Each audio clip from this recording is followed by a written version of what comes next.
we say here in Harambe 20, which means, let's go. Jumbo, everyone, my name is Carissa. I will be your safari guide here today on the Harambe Wildlife Reserve. But before we get into it, just a few safety reminders. Please remember to keep your hands, arms, feet, and legs inside the vehicle and remain fully seated at all times. This is mainly for your safety, and because many of y'all know this, but I am in fact a real person, and I am really driving this truck. Above your heads, it is also a safari spotting guide. While I can't guarantee that we'll see every animal out there on the reserve today, we can certainly try our hardest.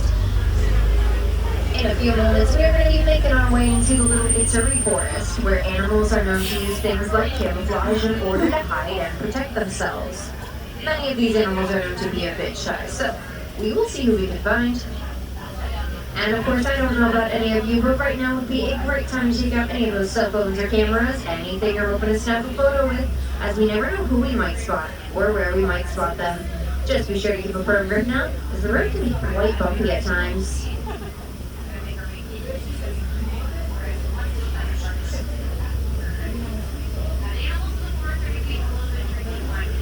So while we wait, are there any animals we're hopeful to see out there today? Zebras?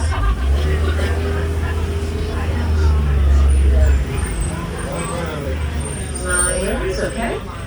So just the zebras and the lions, perfect. This will be an easy safari.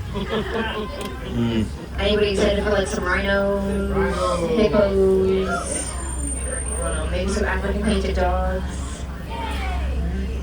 I mean, you guys could like totally lie to me for those next ones. Let's see for the pink-backed pelicans. I'll take it. We love those guys.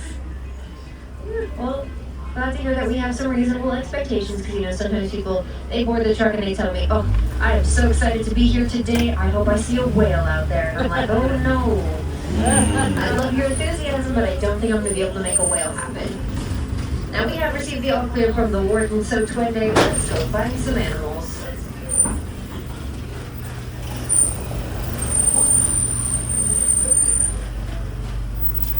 Pretty hard to see, but over on the right there isn't a okapi walking about. Okapi are actually relatives of the giraffe. We know this because of their skeletal structure. They also have a prehensile tongue, so they're able to grab things with it, like leaves, branches, and shrubbery. Of course, to be able to grab all of that foliage in okapi's tongue, it is quite long, so they're able to lick the insides of their nostrils as well as their ears if they really wanted to. There's also that saddle-built stroke that the okapi was kind of following. This species gets their name because of the saddle-like structure that's on their bills, and they don't have any vocal cords, so in order to make sound, a saddle-built stork will rattle their bill. A bit closer to us on the right, those are some greater kudu, because neither of these animals have any horns. That's how I can tell they're both females. Additionally, their coat colors may help them to blend in with the rays of sun that filter through the forest canopy. We're gonna keep going here to see what other animals we can find. Okay. I don't think I've ever actually seen them fly. That was cool.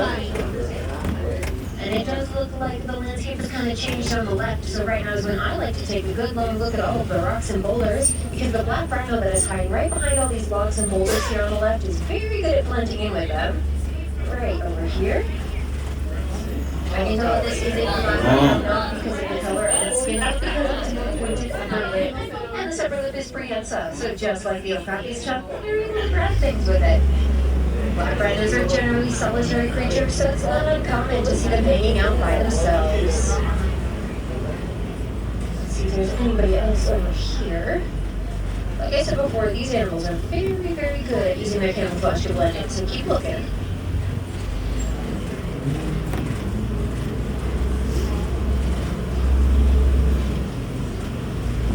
Oh, on the left, that's a bongo. This species gets the nickname the ghost of the forest because they're rarely seen.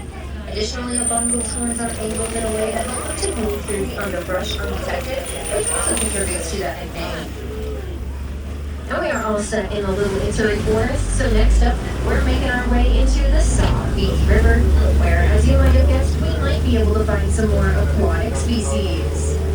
I like to say that animals in these parts will either live in the water or close to it, so keep your eyes peeled.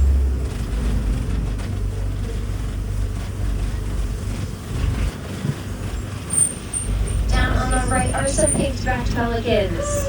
This species gets their name because of the pink coloration that they get during mating season, and they're colonial nesters, nesting in groups of up to 500 individuals.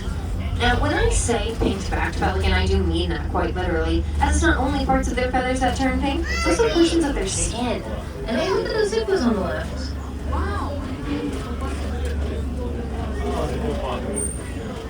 A group of hippos is called a bloat, and their vocalization is referred to as a wheeze honk. And I am not going to try and perform that wheeze honk for you guys because I'm fairly certain I'd scare you, but it's a very interesting sound if you ever wanted to look it up. These hippos are so beautifully demonstrating the fact that while they can swim, the species much prefers to walk or jog along the bottom of the riverbed, and they produce something called blood sweat. It's not actually blood. Rather, it gets that name from its red pigmentation. It does help to keep the species cool, though. I'm not sure if any of you guys are familiar with Latin, but if you're not, that's alright, because the Latin translation for the word hippopotamus, it's river horse. One thing you guys should know about me, I do not like bridges.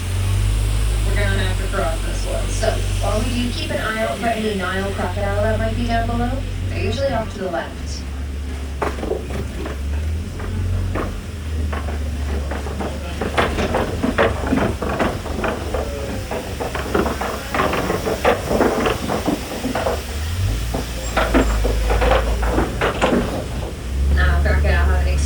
Strong bite force. They can get up to 16 feet in length and weigh approximately 500 pounds.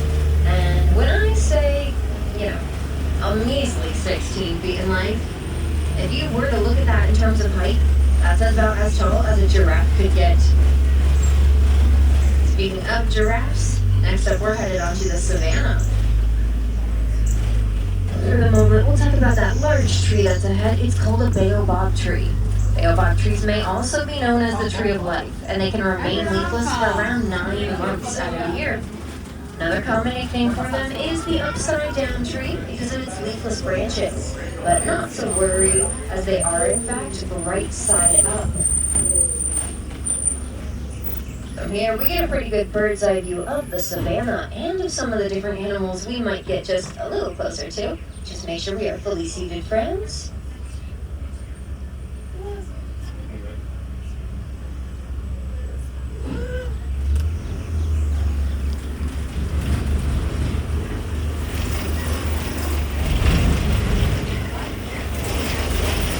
Here on the savannah, many different animals perform many different roles. The giraffes, for example, are known to prune the trees. The elephants may bulldoze those trees, and the different antelope species are known to trim the grasses, all contributing to something much larger we like to call the circle of life. So in addition to this Maasai giraffe, there's also those Hartman's mountain zebra and some wildebeest kind of further off to the right. Hartman's mountain zebra are the only species of zebra to possess something called a dewlap, which is a flap of skin along the neck that helps them to regulate their body temperature. They also have smaller hooves which help them to navigate their terrain. I know that this is a Maasai giraffe because of its irregular coat pattern. Also, their tongues can get up to 18 inches in length. And when it's something else that's easy to miss, if your attention isn't drawn to it, you take a look at a lot of the trees that are around us, and you focus in on their more low-hanging branches. If you do, you might notice a lot of the leaves on those lower branches kind of stop at around the same height. This is generally just slightly above the height of the tallest giraffe, because it's where they can't reach those leaves anymore. Let's see if there happens to be anybody home on the left.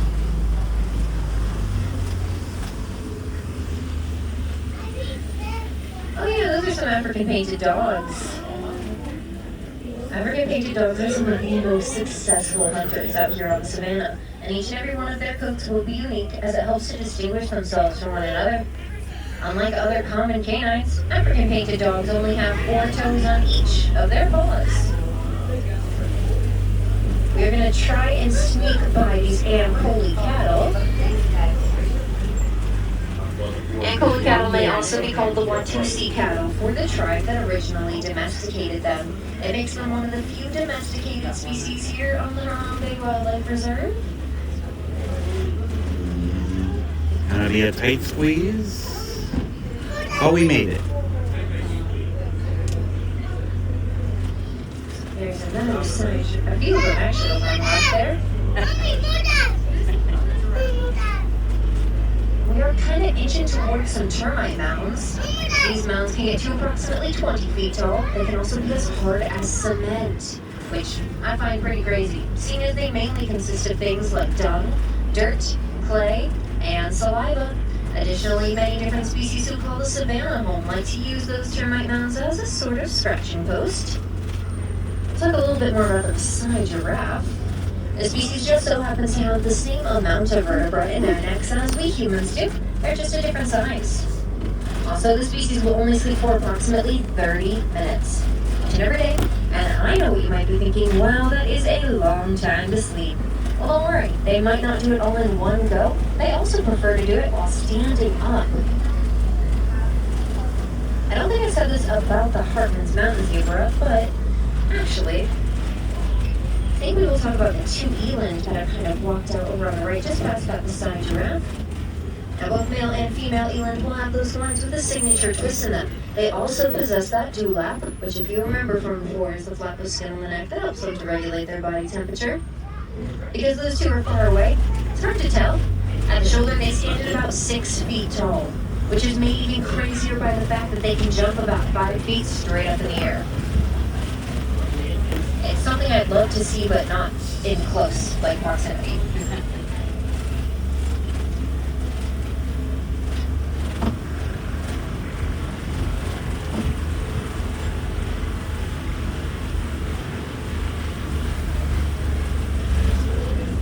Coming up on the right, it's one of my absolute favorite species here on the reserve, the smaller tan, brown, and white antelope. These are springbok.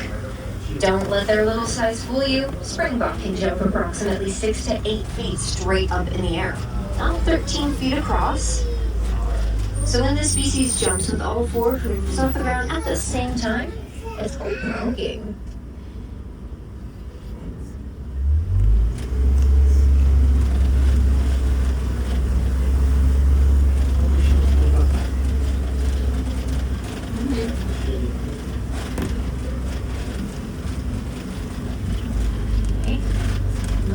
Going on over here, so we'll just keep going. Ahead of us, there are quite a few downed trees. If we're lucky, this means that we might find some elephants. Like I said before, elephants are known as the bulldozers, but this is actually quite helpful to the ecosystem as it helps to make way for new growth. So let's see.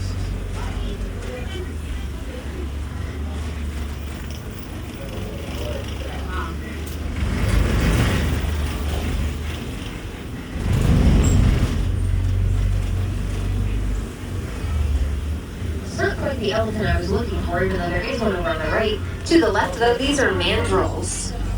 Male mandrill will get anywhere from 90 to 100 pounds, whereas the females will generally only get 20 to 30 pounds. Mandrills are monkeys, not apes, because they do have a tail. And just like some common species of hamsters, mandrills have little pockets on the inside of their mouths that they can use to store food in. So male elephants are called bull elephants, and it's very common when they're in their teenage years for these male elephants to leave their original herds in order to form what are called bachelor herds, with approximately 2 to 3 other male elephants. Now folks, we are going to be cruising along through elephant country for a bit longer, so we'll probably get some more opportunities to see them. And I'll just keep talking about the species. An elephant's tusks are made out of something called ivory, which is one reason why they are unfortunately poached. And remember back when we saw the hippos? Well, a hippo's tusks are also made out of ivory. And now, we will just take in the lovely sights and sounds of this here bridge. Is that duct tape?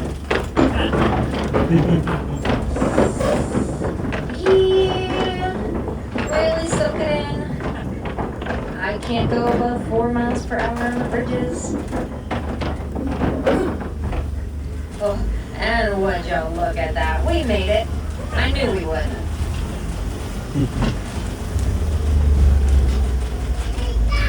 The red stuff that's coming up around us, it's called red clay. And you will see in just a moment that off to the right, it has some elephant tusk marks in it.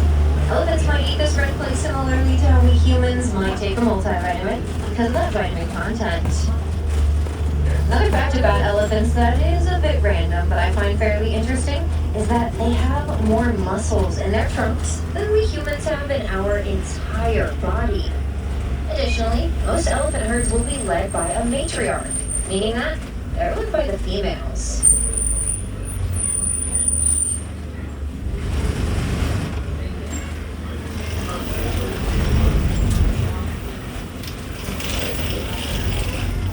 It's been a while since we saw that last baobab tree, and there's two more here on the right. They seem to have some elephant tusk marks in them as well. Elephants may pierce the trunks of these trees in order to get water from them.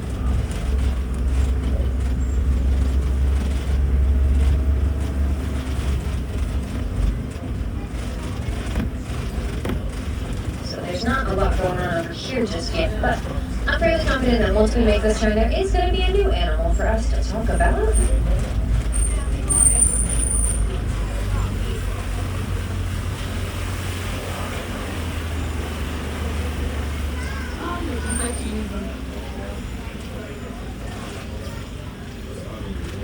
Let's talk about the greater flamingo, as they are the largest yet least pink of the flamingo species.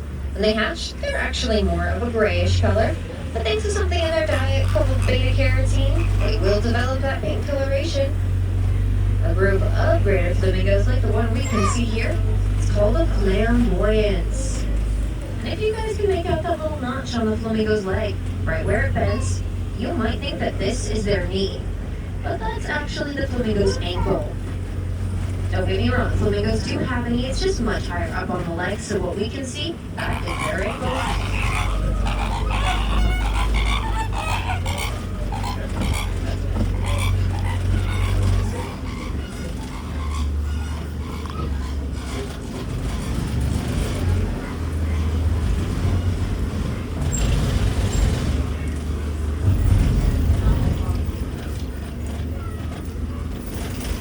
Yet again, there's not a lot going on over here, but if you look to the left, right, in the center, it is a mud wallow.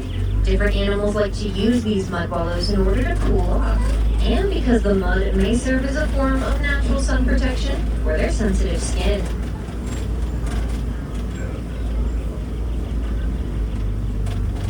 Moving on, I know of a different animal that is kind of known to hang about these parts. They might be a little bit hard to spot though, because they do have spots. So I'm going to do my best to get us closer to the cheetah that are right up ahead.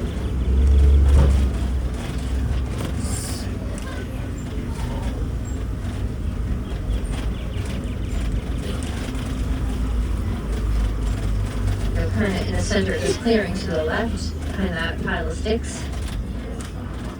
Cheetah are the fastest land animals, and they can run at speeds of up to 60 miles per hour in about 3 seconds. While these speeds are very impressive, cheetah, unfortunately, they just can't maintain those speeds for very long. This is because cheetahs are sprinters. They are not marathon runners.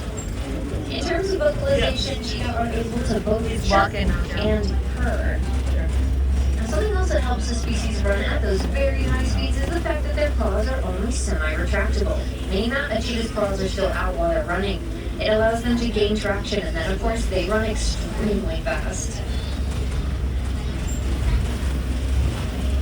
These rocks are called Kobe rocks, and certain predators like to use this structure in order to scout out land, mainly because it offers a nice and high vantage point for them to use, just like the lion who's lying down up on that second tallest rock, right up there, in the shade as well. A lion's roar can be heard from up to 5 miles away, and they are generally a nocturnal species, meaning that they're most active during the nighttime. They may choose to be active during other times of the day, but that is totally up to them. A group of lions, as you might know, is called the pride. And when the pride hunts, it is primarily the females that will do it, whereas the male will stay back in order to protect the rest of the pride, usually the younger cubs or any lion that isn't quite ready to be left alone just yet. I'm seeing white rhinos.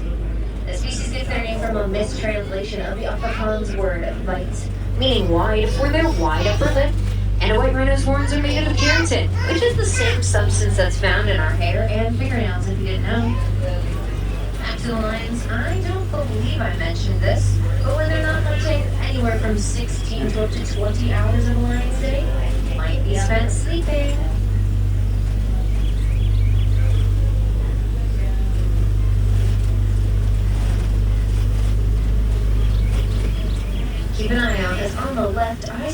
some warthog burrows. When warthogs enter their burrows, they enter hind end first, so that way their tusks, which are located on the front of their face, are facing outwards, just in case any predators try to come and mess with them. Warthogs also just so happen to be one of the largest burrowing animals. So a group of white rhinos, it's called a crash. This mainly has to do with their poor eyesight as well as the species' love for sparring. They don't let this poor eyesight stop them, as white rhinos have very good hearing. To be completely honest with you guys, we have not seen any ostriches. But if you could picture them in your minds, really think about the species, because if you look down on the ground to the right, those are ostrich eggs. One ostrich egg is about the equivalent of 24 chicken eggs, and they can get anywhere from 2 to 3 pounds each. The shells of those eggs are extremely strong and durable, so if a fully grown human were to step on them, it's unlikely that the eggshells would break or crack. That's also why I say if I was ever in a food fight, that would be my food of choice.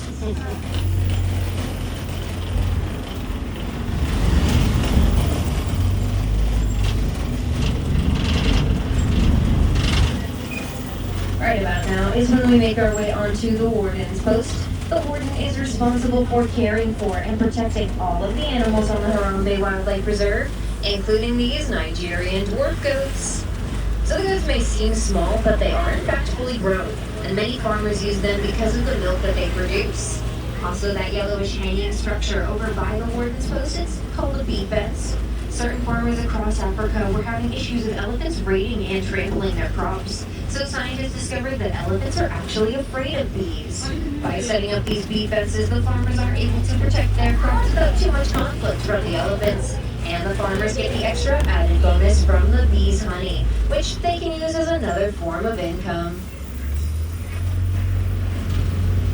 As we are now rounding out the end of our safari adventure, I did just want to talk a little bit about reuse, recycle. By reducing the amount of products that we use and consume, we won't have to encroach upon these animals' habitats in order to gain more.